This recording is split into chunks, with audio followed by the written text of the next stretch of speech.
بسم اللہ الرحمن الرحیم۔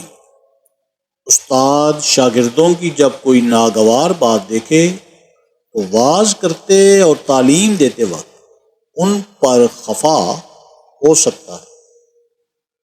ہم سے محمد بن علا نے بیان کیا، ان سے ابو اسامہ نے برید کے واسطے سے بیان کیا، وہ ابو بردہ سے اور وہ ابو موسیٰ سے روایت کرتے ہیں کہ رسول اللہ صلی اللہ علیہ وآلہ وسلم سے کچھ ایسی باتیں دریافت کی گئیں کہ آپ صلی اللہ علیہ وآلہ وسلم کو برا معلوم ہوا، اور جب اس قسم کے سوالات کی آپ صلی اللہ علیہ وآلہ وسلم پر بہت زیادتی کی گئی تو آپ کو غصہ آ گیا۔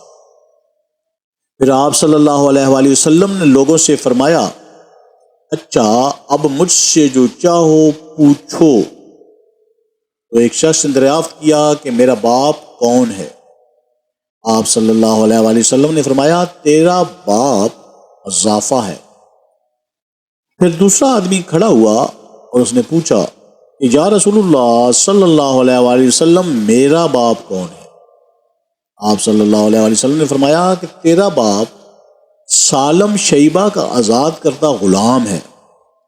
آخر حضرت عمر رضی اللہ تعالی عنہما نے آپ کے چہرہ مبارک کا حال دیکھا تو عرض کیا، یا رسول اللہ صلی اللہ علیہ وآلہ وسلم، ہم ان باتوں کے دریافت کرنے سے جو آپ کو ناگوار ہوں اللہ سے توبہ کرتے ہیں۔